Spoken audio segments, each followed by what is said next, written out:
In order to liberate all sentient beings, let's listen to this class with bodhicitta. The oral transmission of today actually was given yesterday, so we don't have to read the oral transmission or listen to it today. Let's continue with the teaching of the Vimalakirti Sutra.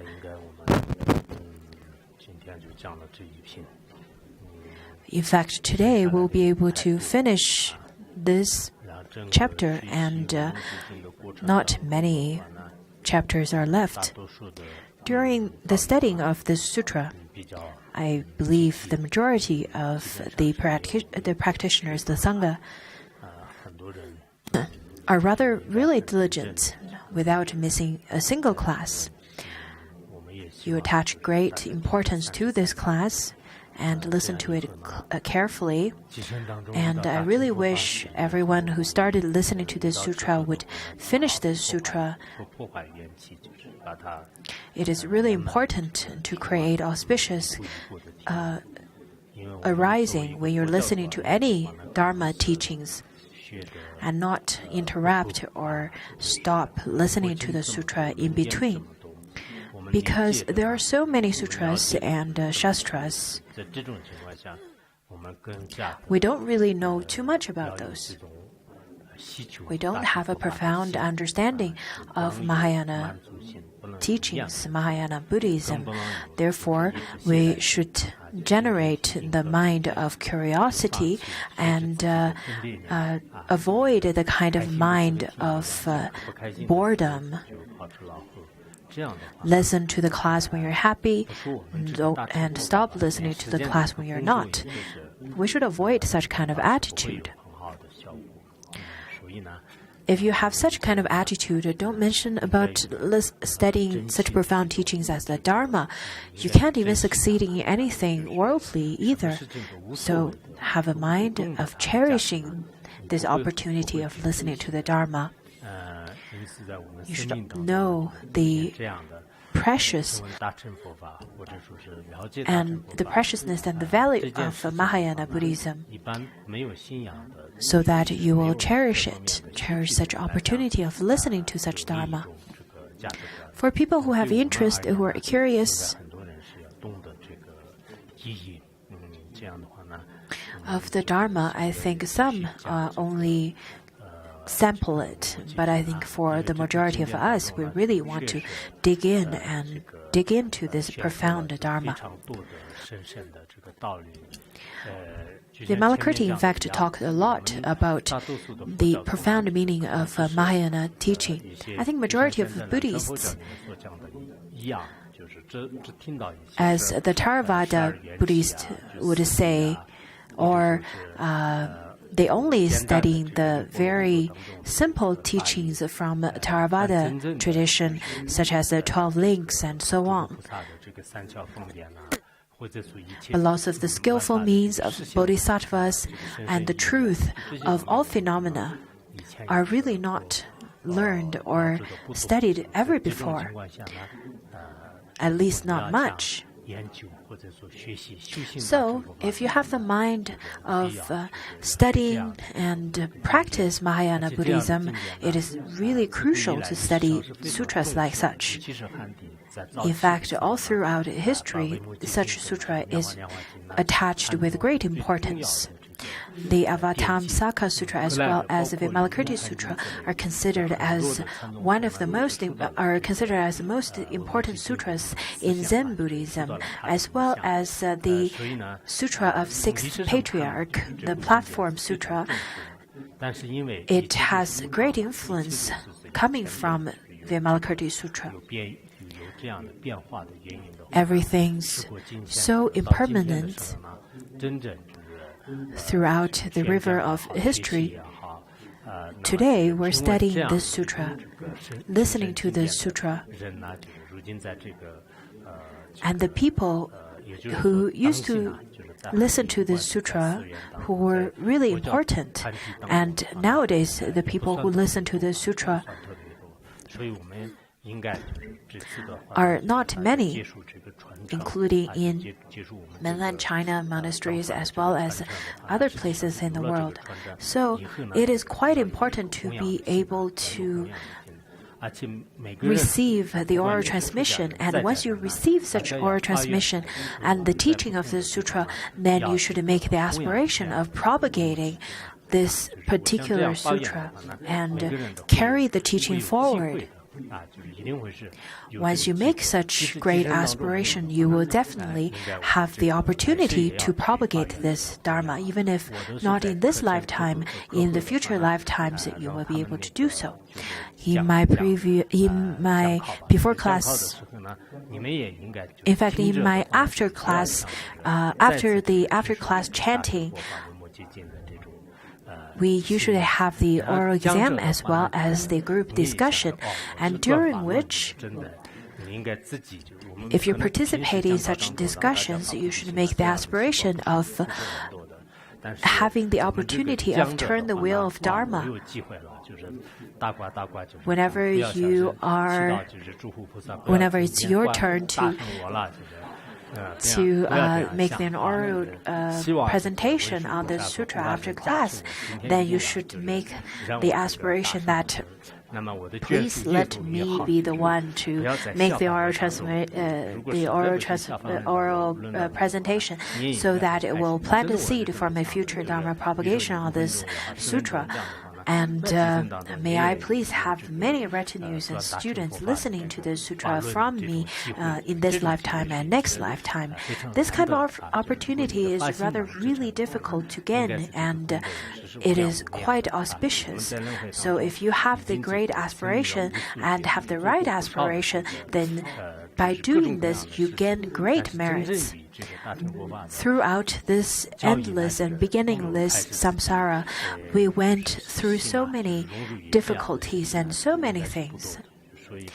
But having such opportunity of listening to the sutra, be able to giving oral presentation on this sutra, having discussion on this sutra, this is really rare in this great time span of beginningless and endless samsara.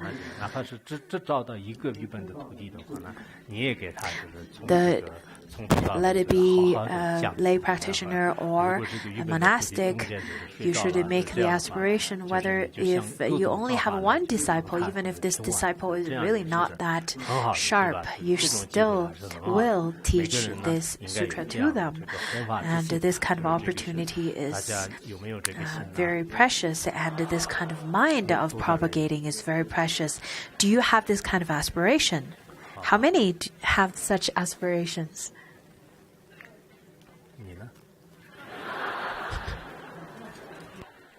How about you? Okay. So, those whomsoever answered yes and raised your hands, and you've made such aspiration, I think.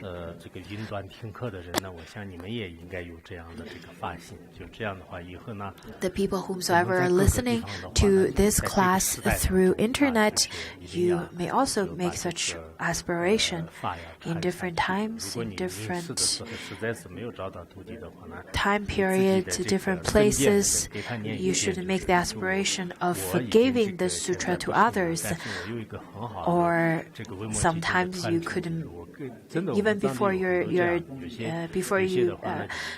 die, you could read the oral transmission of this to others. In Tibet, the tradition is that once someone receives an oral transmission or teaching transmission, then they would make the aspiration of continue to propagate the Dharma in next lifetime and practice in next lifetime. This will carry lots of blessings to you. So we are on the part where we talked about how bodhisattvas carry all different methods and all different kinds of skillful means to benefit sentient beings. And we'll start here. It says that he manifests the experience in the 5 desires and also manifests the practice of dhyana, making Maras distressed at being unable to take control. For people whomsoever experience the 5 desires, the sound, the view, the taste, and the feeling, the touch, and the fragrance, all of those worldly pleasure, the bodhisattva would enjoy them. At the same time, he would be in the dhyana or meditative state. Sometimes they would enjoy all the 5 pleasures within that meditative state. And during such meditative state, all the mind of Maras will be distracted, will be destroyed, because all the Maras was trying to create distractions, trying to create difficulties for the practitioner. But when the practitioner abides in such kind of meditative states, the Mara won't be able to distress or distract such practitioner who abide in the meditative state. To the bodhisattva who enjoy the 5 desires in such meditative state, the Maras are not able to distress them.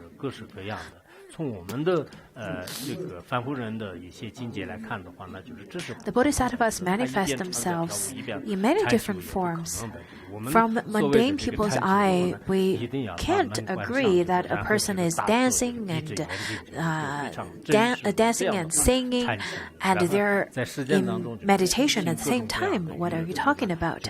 That's really not what meditation is in our mind. Meditation is how we perceive the meditator sitting in the room on the cushion and meditating, isn't it? But the bodhisattva, in fact, he is in that meditative state while enjoying the 5 desires.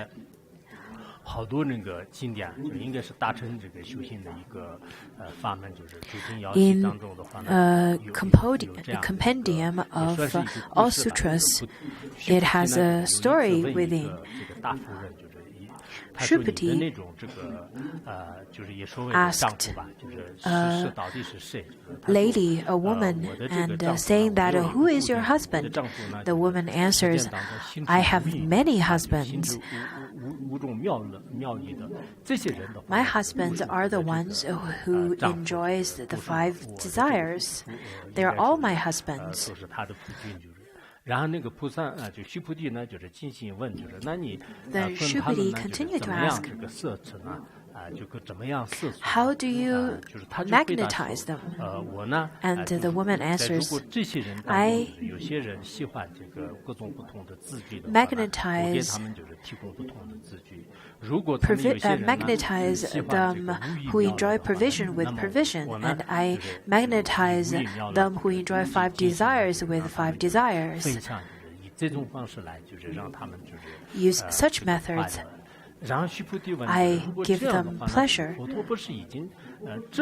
And Shupati then asked, "Well, the Buddha said it is important to eradicate all the 5 desires. And your action is in violation of the Buddha, isn't it?" Then this woman answers, "That's not necessarily true. Look at bhikshus like you. You're supposed to be content with whatever you have and enjoy simplicity. But in special conditions, when people offer you alms of great treasures and luxurious alms, you would still accept it because it brings benefits to them by making such offering. And then Shupati continued to ask, through this way, how many people have you benefited? And this woman answered, I've benefited the sentient beings that surpass the number of all the stars in the sky. So the moral of the story is that some bodhisattvas, they may appear to be enjoying the 5 desires. In fact, that's only their methods of benefiting sentient beings. That's their manifestation. That's their skillful means.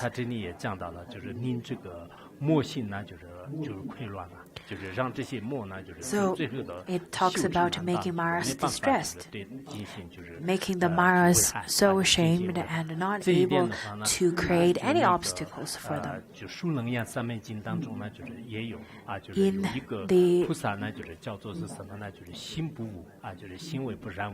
Avatamsaka Samadhi Sutra, it talks about a bodhisattva whose name is untinted action. He went to this Mara's palace and manifested himself as this really handsome prince and celestial prince. And then all the Maras, all the female Maras, which are numbered 200, they all created desire. They all had a desire towards him. And right away, this bodhisattva manifested 200 bodies of himself. And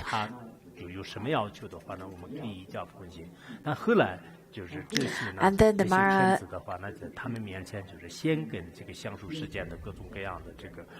Mara said that if you could fulfill my request, then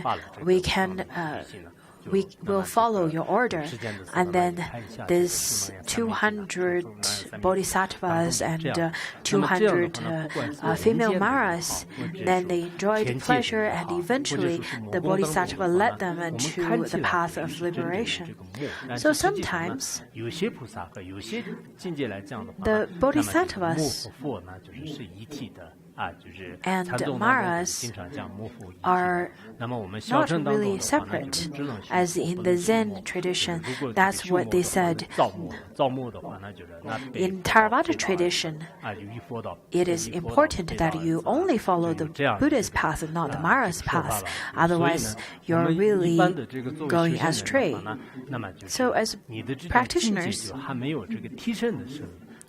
when your practice status are still not at that level yet, there is a big difference between Mara and Buddha. But once you arrive or reach to such insight where you recognize the non-duality of Buddha and Mara. So for people with sharp capacity, in fact, Buddha and Mara, they are non-existent anyways. And Maras would not bring any obstacles to your life.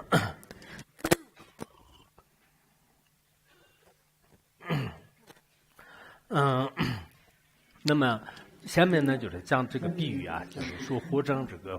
now a metaphor. It says, for a lotus flower to be born in the midst of fire can certainly be called rare. To practice the dhyana within the desires, this is just as rare. The lotus flower grows in the water, in water ponds. How could they be born in the midst of fire? But sometimes, in such a rare condition, in the fire elements, the lotus flower will also be born. This is very rare. It is not burnt by the fire. Not only not burnt, it blossoms even more vividly. When the Bodhisattva enjoys the five skandha, he also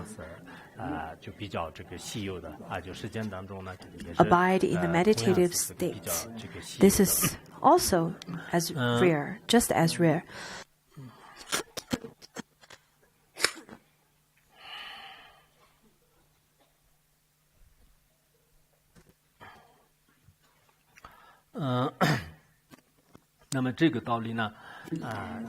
So,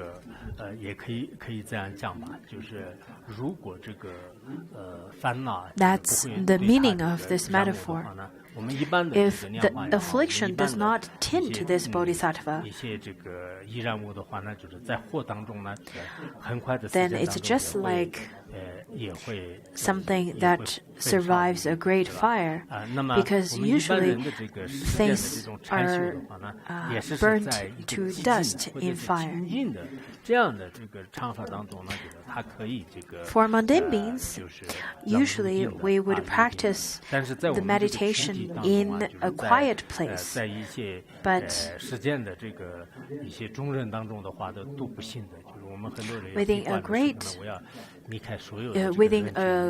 people cannot abide in meditative state within a crowd. And people usually say, I'm in retreat, do not disturb me, I'm in meditation. I have really high expectation to myself, therefore I need to have a quiet environment. For people who have right mindfulness,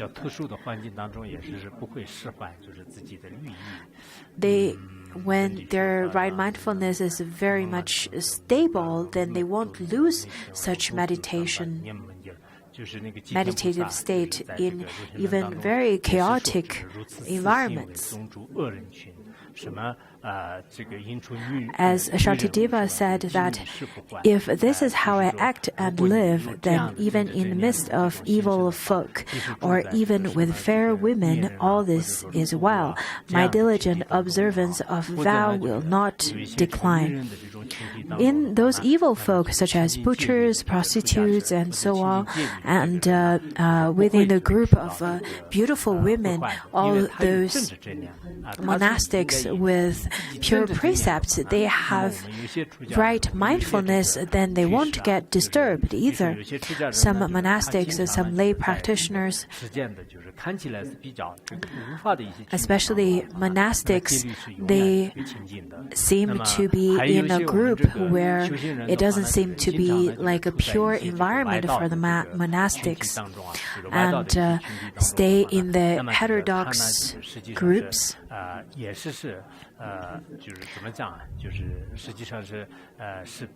In fact, they're due to their high level of realization, they are not going to be disturbed by such kind of group, such kind of crowd. This is very rare, but there are people like that. The people with the practitioners with sharp capacity, they're like that. Because it is very difficult to have lotus flower to be born in the midst of fire. Some historian feels that lots of the wording and descriptions are quite important to the poems, to the contribution of the language, especially in the mainland area, and it created lots of influence in the mainland area, and that kind of influence continued to carry on. There's a poet, very famous Chinese poet named Bai Juyi, and he wrote this poem where it says that the very superficial floating glory is just like riding on water. Truth is the lotus born in the midst of fire. So all of this worldly superficial fame and glory and wealth, those are just like riding on water. It will disappear within no time. But the truth is just like the lotus that burns in fire. Because fire is very easy to burn things into dust. But something that survives great fire, it shows the steadiness as well as the solidity or the genuine truth of things. Things tend to be very ever-changing and it doesn't have a true value. But when there is the kind of a value just like truth, then that truth is like the lotus flower that burns out of fire. Also, Su Dongpo, who is another poet, he said that it is very normal for the ground to give birth to lotus flower, but a lotus flower that born out of fire is truly rare. So the genuine truth of wise people, those are truly rare, truly precious. In our mind, things like lotus born in fire doesn't exist. But we shouldn't use our reference point that we gain from our life experience to judge what is written in the text, in the sutras, because our wisdom is very much limited. And whenever we learn from the Mahayana Buddhism, we'll be able to see how our mind can be expanded if you keep an open mind. If you only study common vehicle, before, or Theravada tradition before, your knowledge base is just as such. And then once you expand your knowledge base to Mahayana Buddhism, your vision is much more expanded and you will feel quite fresh about all this knowledge. So, do not judge based on your life experience or your reference points that you gained from previous life experience to judge the truth or false of a sutra. Different bodhisattvas use different methods to benefit sentient beings, and we cannot judge what they are or what they're doing.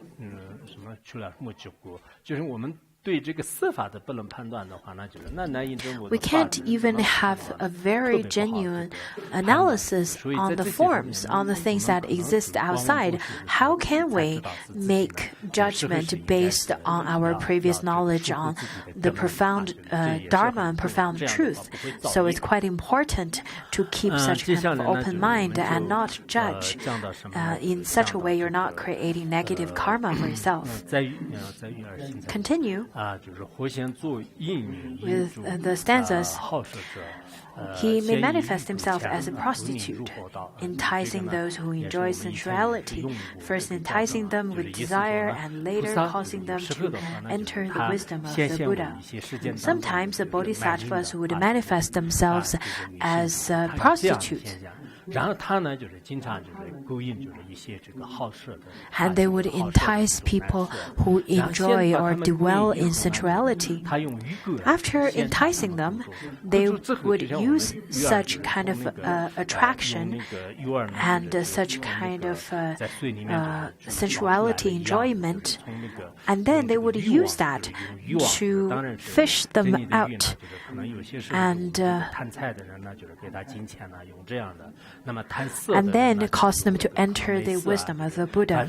So over here, the desire, sometimes it could be wealth, and for people who enjoy beauty or sensuality, maybe the bodhisattvas would manifest them as a beautiful woman, and so on. And after they're enticed, the bodhisattvas will lead them to enter the path of the Dharma. Usually we would consider prostitutes are very much of a low class, a low status in the society. In Asian countries, in India, I think it's very similar to nowadays, only there are a few countries where they would consider prostitution is a legit career and it is lawful. So those red light districts,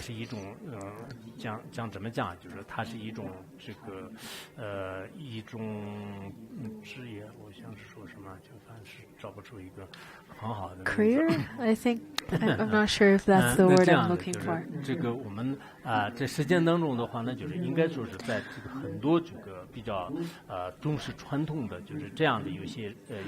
In countries where they value culture and tradition very much, people usually perceive prostitutes as very low in status or low in the social ladder.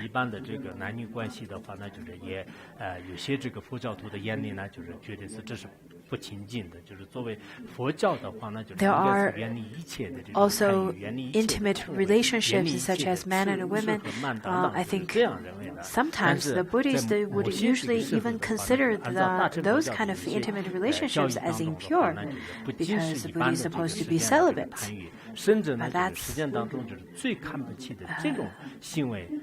But that kind of view, it seems rather narrow when we compare this to the bodhisattva who would manifest himself as a prostitute in order to benefit sentient beings.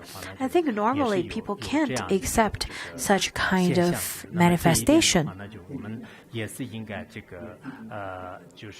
And I think we should.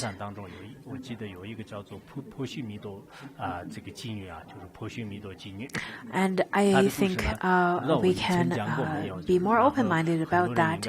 In Avatamsaka Sutra, it recorded a story about a very famous, very beautiful prostitute. Prostitution was her livelihood. I think at that time, not sure if it's Maitreya or Manjushri's recommendation. Sudana then went to that city to meet this prostitute.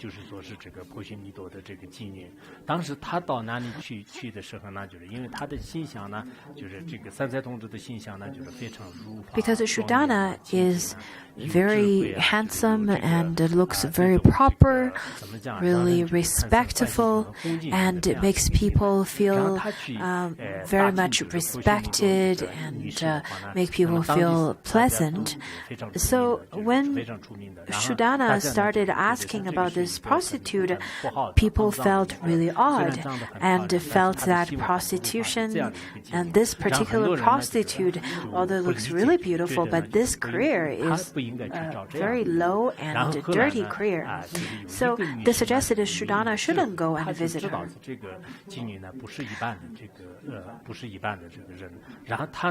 Only a woman in that city who has great wisdom and knowing that this prostitute is no usual woman, and then she told Sudana where this prostitute was, and Sudana went to see this prostitute.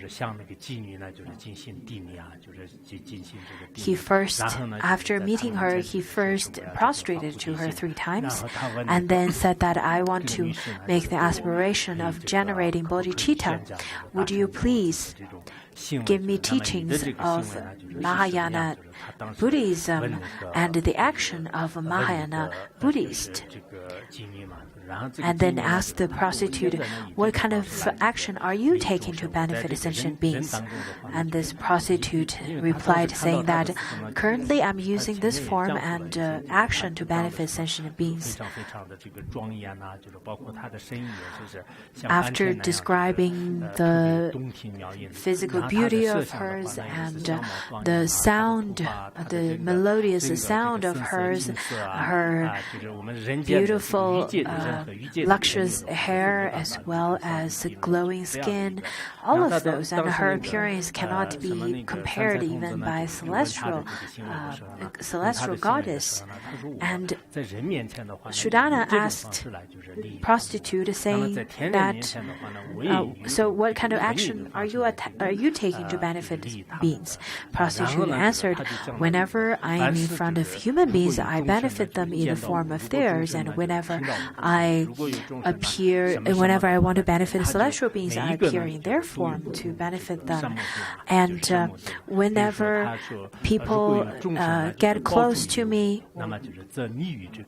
whenever people embrace me, they will attain dispassion, or they will be attaining the unattachment just by embracing me and achieve enlightening concentration called womb, receiving all sentient beings without rejection. Some attain dispassion just by kissing me and achieve an enlightening concentration called contact with treasury of virtue of all beings. All those who come to me, I establish in this enlightening liberation of ultimate dispassion on the brink of the stage of unimpeded omniscience. Whomsoever get in touch with me, holding me, kissing me, and embracing me, those people will all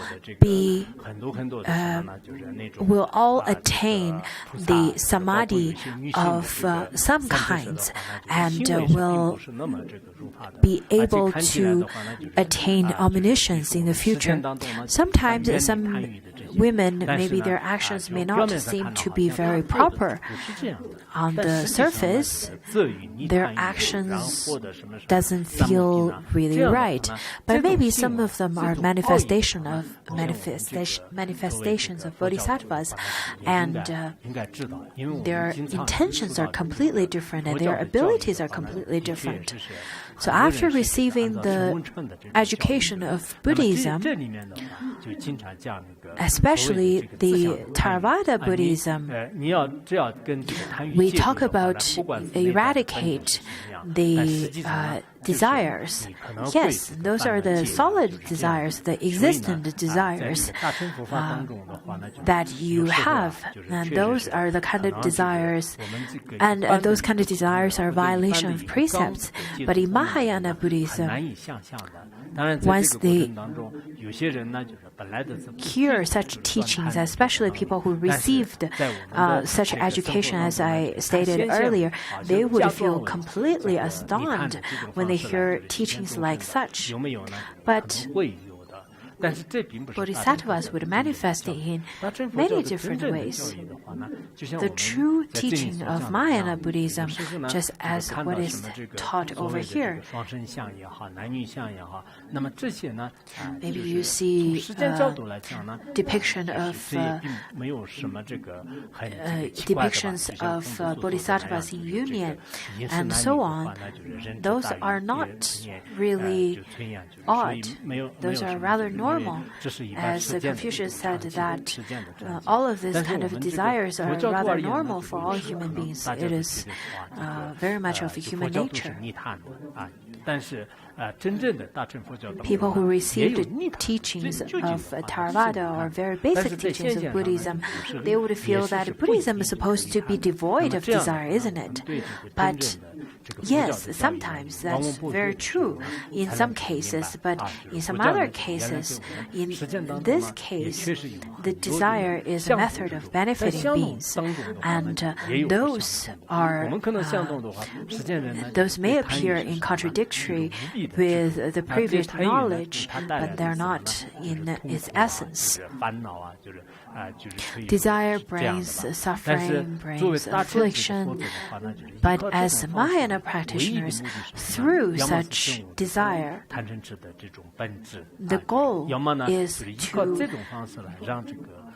experience it and attain or see the nature of it, or using such method of desire to lead sentient beings onto the correct path of Buddhism, eventually to liberation. And this is the all-pervading actions of Mahayana.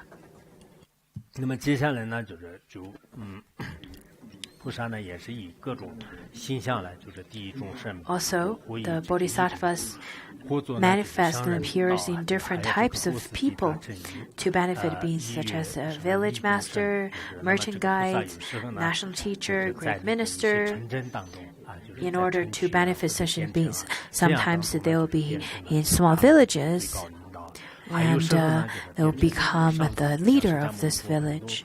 And sometimes become a great merchant, or the guise of a merchant, just as Shakyamuni Buddha manifested himself as the merchant guide before as well, or in his past life he was the merchant guide, as well as national teacher. In Buddhist countries, they have some national teachers who are Buddhists, who are great masters. In the history in China, there were also national teachers who were Buddhist masters, such as Master Qingliang and so on. And great ministers. So through such ways, they would lead beings and guide beings. In other editions, in the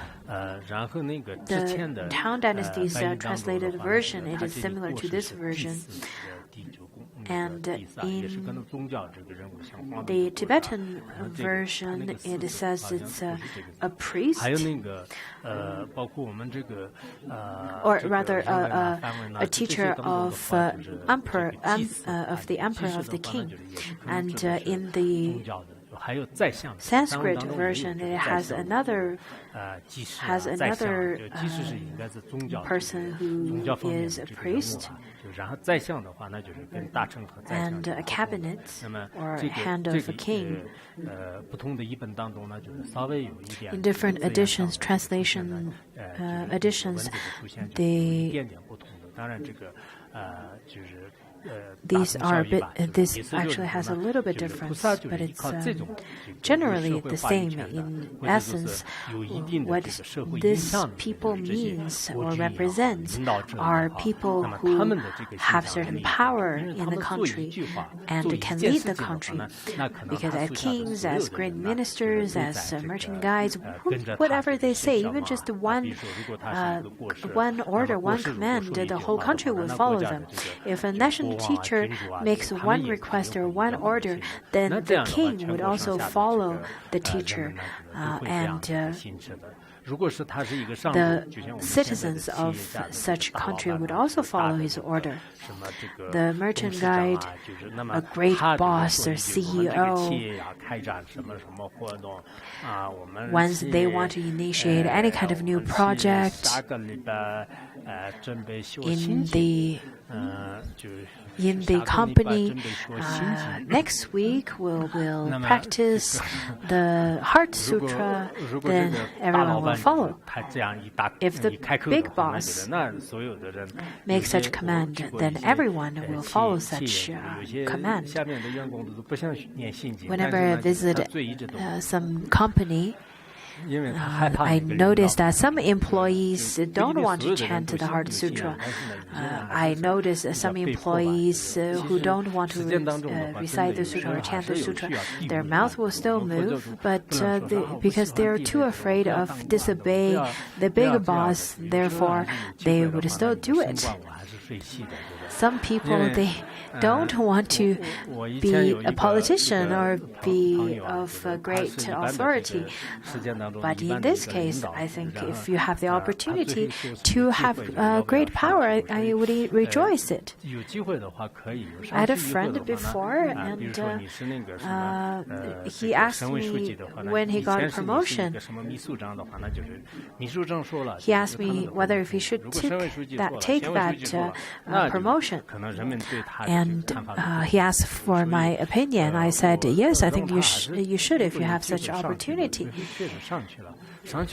He did finally, and he felt that, well, although I am the same person, I'm of no difference than before, but now whatever I say really makes a difference because people don't really used to listen to me, but now they do. They would follow my order, follow my command. So for bodhisattvas, I think you should make aspiration of having more power and have more or have a higher status in the society, have more authority in such a way. You'll be able to benefit beings. Of course, you have to give up the desire of getting to a higher place. I think the bodhisattva who has the intention of liberating all sentient beings of the 3,000-fold world, you probably won't care about such status anyway, because you have a much bigger goal and much bigger vision in your mind. So whenever you have the opportunity, then do it. But of course, there are people who really want to be some kind of leader, but they don't have such an opportunity, or they're not really of such a capacity. I knew a teacher who really wanted to become a leader of the group. But when she volunteered herself to become a leader, she didn't get the position, and she lost the position of become teacher. I said, well, now you're hanging on a cliff. And she really suffered a lot because of this. When you're searching for fame and wealth, sometimes that's what happens. Next verse says that for the destitute, he manifesting inexhaustible treasuries, thereby exhorting and guiding them, causing them to generate the intention to achieve enlightenment. For the poor and destitute people who are suffering a lot, the bodhisattvas would manifest themselves as treasures and mines of coal or of gold, of minerals, and so on. Or they would manifest themselves as really wealthy philanthropies. After helping them, the people would, the bodhisattvas would guide such people. So, when you have wealth, not only you should help those poor people with wealth, you should also help them with spirituality as well. Just as in Christianity, they first would help people very materialistically, and then they would help them with their education and work and so on, and then lead them to the spirituality aspect. So we should also follow such kind of order. In the way of the Bodhisattva, it says that for sentient beings poor and destitute, may I become a treasure, ever plentiful, and lie before them closely in their reach, a varied source of all that they might need. Maybe it's wealth, lots of money. Do you know what gurmo is? It's money in Tibetan.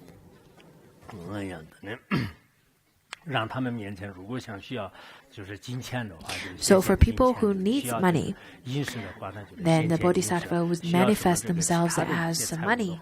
If they need food and drink, bodhisattvas would manifest themselves as food and drink. So I think philanthropy is of great importance. When everyone's effort is gathered together to help others, you can really make a change to other people's fate. Of course, during such process, you will have lots of pressure, spend lots of time and energy and effort. But really, when you look back, you would notice that between to do charity or not to do charity, it's always good to do charity. In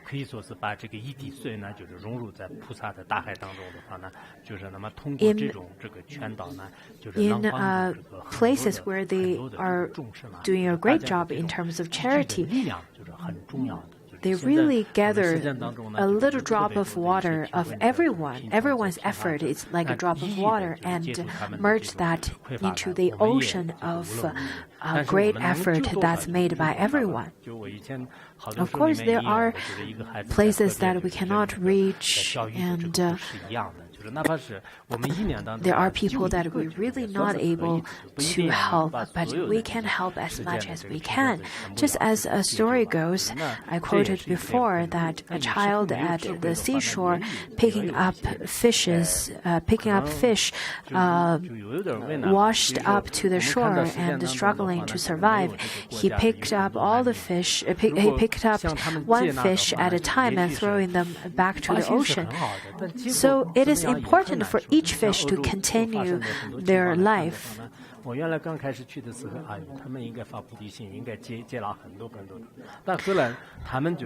of course, it has to be with wisdom.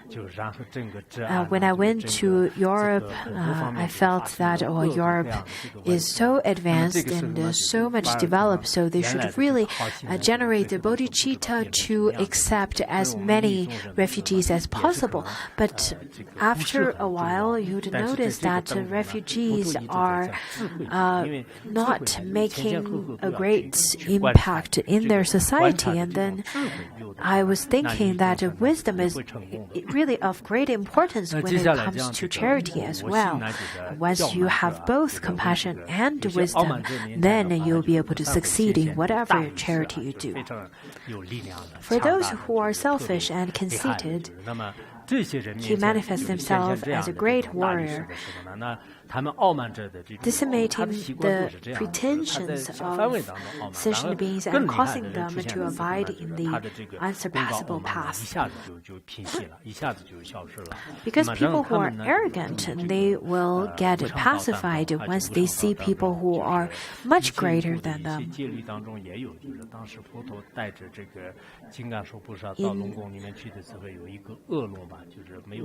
There was a story when the Buddha brought Vajrapani Bodhisattva to the Naga's palace. The Naga was of great arrogance and has a great malicious intention towards the Buddha and the Bodhisattva Vajrapani. So after noticing that, the Buddha saw that this Naga king's mind will mature only if he generates anger or fear, so that he will be able to receive teaching from the Buddha. Therefore, the Buddha asked the Vajrapani Bodhisattva to break the mountain and use the mountain to destroy the Naga's palace. And then the Buddha manifested lots of great fire. Only the place around the Buddha was really clear and really cool. So the Naga had no choice but came to the Buddha and listened to the teaching. So, to the arrogant people, the Buddha would manifest in such a form of wrathful form. When the other person get really angry, the Buddha would say, "I was just kidding."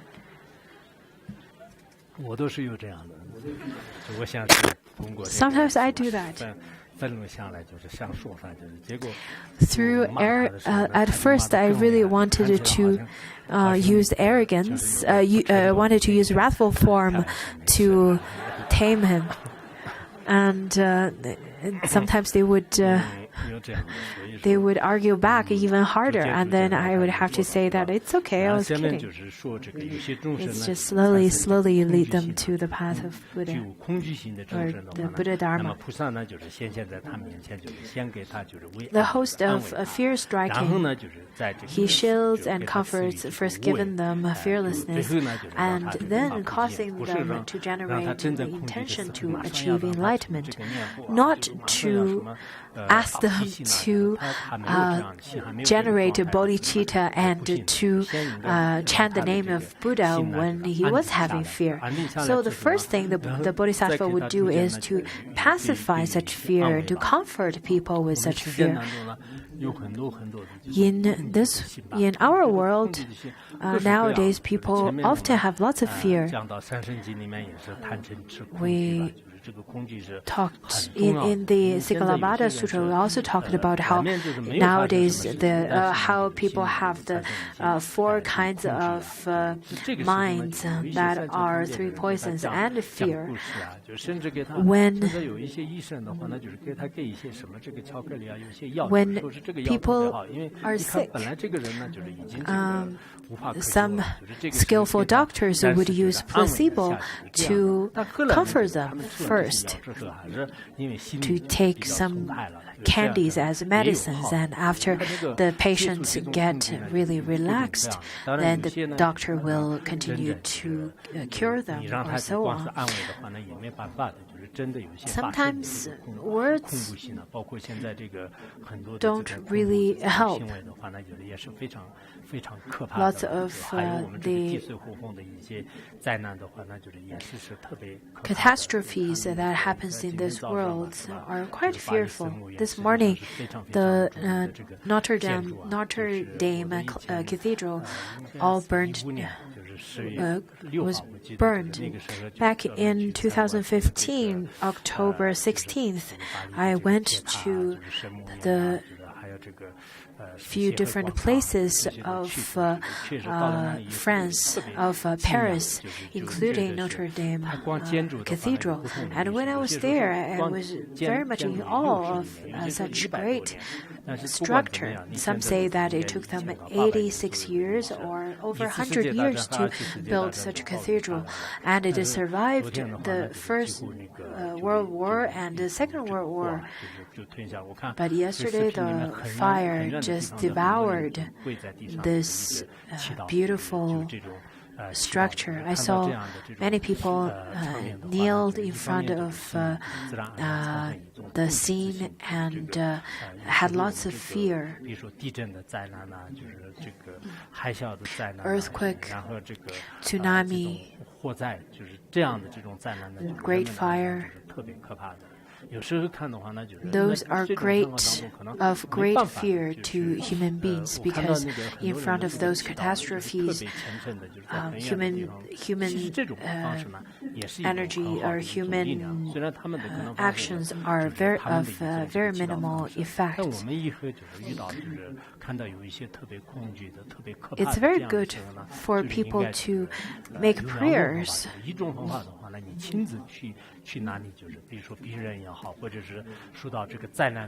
And there are 2 ways of making prayers to people who are suffering from different devastations, such as go to them and comfort them. Otherwise, we can always pray to the Buddhas and Bodhisattvas to protect them and shield them.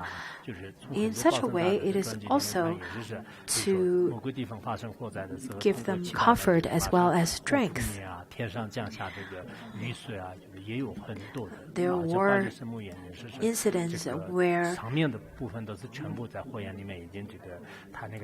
There were incidents where the fire was burning and expanding, but because of the power of prayer, a great rain falls. So something happened like that.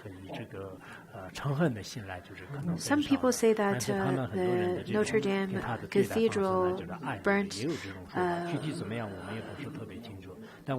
got a fire because of revenge, and we also see that after the fire or during the fire, people send lots of love to love and care to the people of Paris, as well as such a great architecture. I think nowadays we should really be alert with fire. Lots of rituals in Buddhism when we offer lamps, butter lamps, and so on. I think we should be very careful. We should keep the fire routes clean.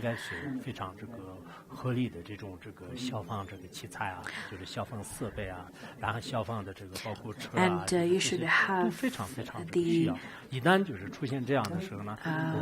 the fire trucks as well as equipment to extinguish fire. Otherwise, when the fire bursts, then there's no way to. It's very difficult to control them, to keep them under the control. During the time of Phuntsho Rinpoche, as well as nowadays, people are not really aware of fire security, and when it happens, everyone feels really powerless and helpless, including in monasteries as well as in urban area. I think the practitioners should have such a mind of keeping all the fire under control, as well as have such sense of fire safety in mind. If you're not wise, then slowly you might be drowned into situations that you want to avoid, but you couldn't. Sometimes it's because of the past life karma, and sometimes it's because of the maturation of conditions, just as how an old bhikshu in the Sutra, where because of his previous karma, he was blocked by a great fire and couldn't get out, like a prison. When you're driving, you feel that the road of Mahayana is really wide and really smooth, and you drive much faster. And then a policeman will catch you from the back. So I think we should be cautious, be aware, be alert.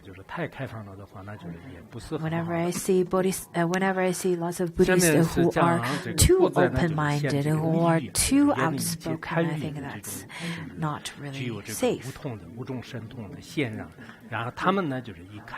He may manifest the transcendence of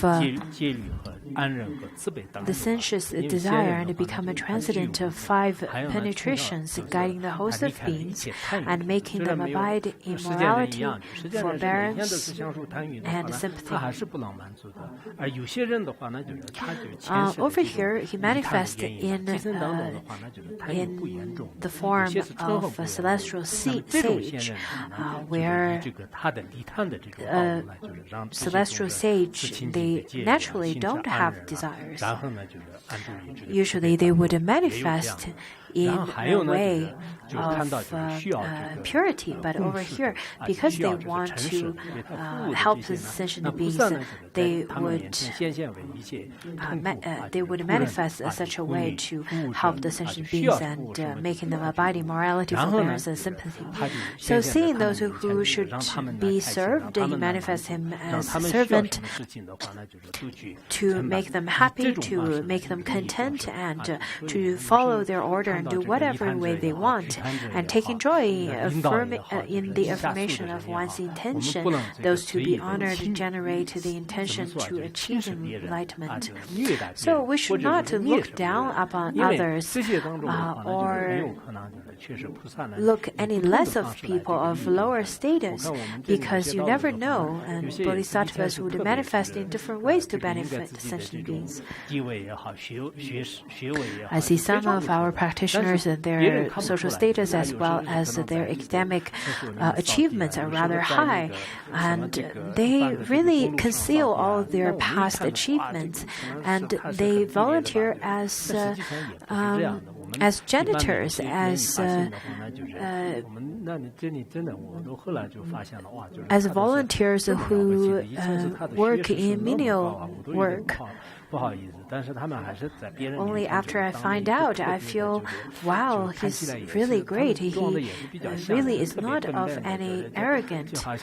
They would pretend themselves to be really silly and to look rather slow, just as some actors would put something on their teeth and pretend to look rather silly. So some great bodhisattvas conceal themselves and pretend to be a servant to serve others. They may appear to be of lower status,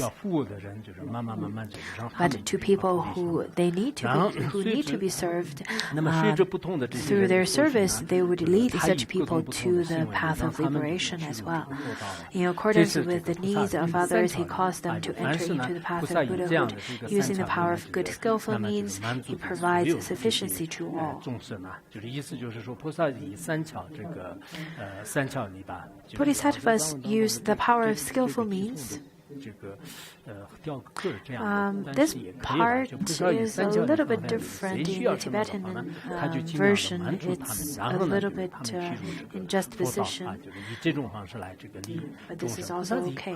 So anyways, the bodhisattvas would use any kind of skillful means to benefit sentient beings and provide sufficiency to all.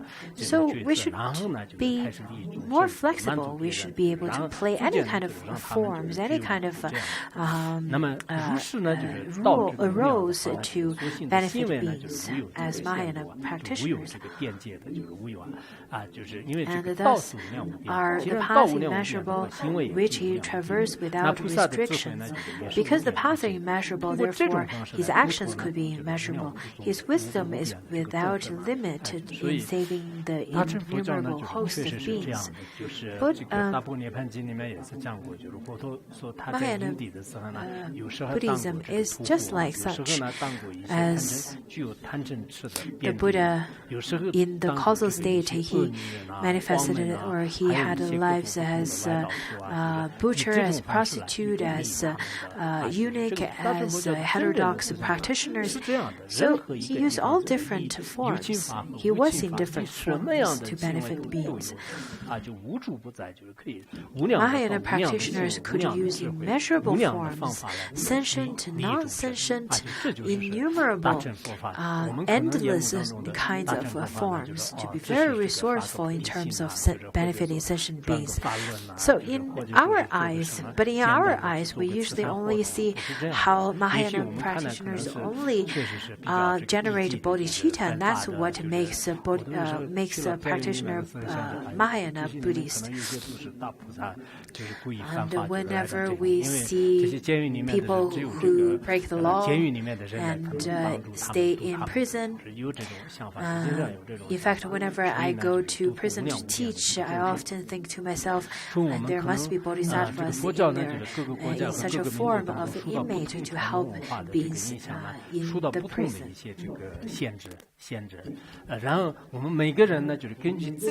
His wisdom is without limit. Usually our wisdom is very much limited because of our culture, because of our background. But once you get into Buddhism, you would notice how there is no other agenda other than benefiting beings. Such teaching is so unique and so precious in this world. There are so many religions and so many kinds of beliefs, but the kind of practice that only generates compassion towards sentient beings is only Mahayana Buddhism. And whatever actions, whatever forms that is beneficial to sentient beings, the Mahayana practitioner or the bodhisattvas will be there to use such methods and form to benefit beings. That is why the merit is immeasurable. That is why bodhicitta is so precious, because Mahayana Buddhism is just like that. If without understanding this, you are really not understanding what Vimalakirti Sutra is talking about. Vimalakirti Sutra, yes, the view is very much similar to Vajrayana teaching, but the most important is that the key of practicing Mahayana Buddhism is to generate such kind of immeasurable wisdom and methods. And in Master Sun Zhao's commentary, he said that without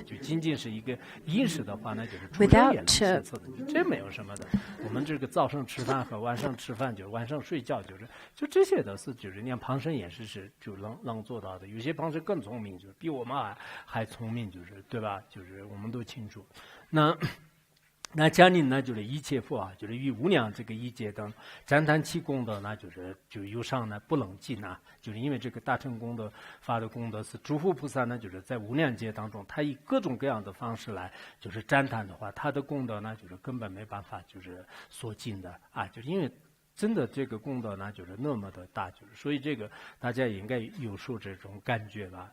那么声闻呢，就是如是发不发菩提心呢？那么出彼不晓人啊，就是那么沉迷无知者，就是意思就是说，这个讲了那么好的这个佛陀的这个功德的话呢，如果谁人听到这样的大正法，还不发菩提心，还要就是担着一些自私自利的心，担着这个阿成的这种心的这种人的话呢，那除非是这个不晓啊，就是特别恶的、特别差劲的那些人，特别愚痴的人、特别无知的人。除此之外的话呢，就是只要是人，就是不可能没有的。真正是你是一个人类，就是人类的话呢，我们一般的什么拉丁语的话呢 ，human 是吧？就讲的是就是比动物还要这个更那个有智慧的、有趋势能趋势的这样的一个高级的，就是有智慧的一种这个群类啊。那么如果你就还没有就是认识到的话呢，那我们可能真的是跟这个就是其他的这个众生啊，就是比较这个相提并论了。当然这样的这种大道呢，就是如果我们就是听了之后啊，就是还没有这个身子的话呢，就是还产生邪见的话呢，那可能是不是这个下士道的？就像以前孔子也是讲过吧。我看到那个僧肇大师也说是什么这个下士闻到大而笑之，就是跟孔子说法有点像的。那么就是那种下士的话呢，闻到这些大道的时候呢，就是大家都会大笑的，就是日月虽明，何以故者？就是虽然这个日月呢，是这个光明的，但是就是没有这个双目的人来讲呢，就是根本是这个看不到的。所以说呢，就只要是这个人只要是有智慧的，只要是有心脏的，就是只要是有这个。So as human beings, 这个人是没心没肺，就是吧？就是那 they are of no heart, no mind. In Tibetan, when we say that is that people whomsoever has a mind, has a heart, they would definitely accept such kind of teaching. In Canada, Pastor Rinpoche gave a wonderful speech. I think next time we should study this. In this speech, he talked about the merits of the Buddha, and he said that people with such great people whomsoever heard the merits of the Buddha and still not following his teaching must be the person without a brain and a heart. So we should all generate the mind of bodhicitta, because this is such a wonderful sutra. And it has great blessings, has great energy, and we have wonderful oral transmission. We have this purest oral transmission. So for practitioners who have great understanding and have profound devotion, I think this is really meaningful. We'll stop here today, and I have a short announcement for people after the chanting, only for practitioners here. So we'll finish this chapter. Next chapter, we will talk about the Dharma gate of non-duality. This is a wonderful sutra. I'm not sure how much you understand this so far. Once you get into the teaching of the Dharma, then you will be able to taste the wonderful, delicious taste of the Dharma, just as you enter into a restaurant where you feel that everything in the restaurant is just delicious. So all the taste from the beginning of Vimalakirti Sutra, from Vimalakirti's sickness, from the part where the 10 great disciples went to see Vimalakirti, and then the bodhisattvas went to ask for Vimalakirti's sickness, and then the goddess's conversation with Vimalakirti Manjushri as well. All of those are so wonderful. So for those of you who heard this teaching, who are listening to this teaching, make the aspiration of teaching this great sutra to others. If you don't have any disciple, at least you should teach this to your children by force. And you should tell them, as my children, at least you should listen to my class. That's my only request of you. Of course, before the children makes money and being financially free, before they're financially reliant on themselves, you can teach that to them.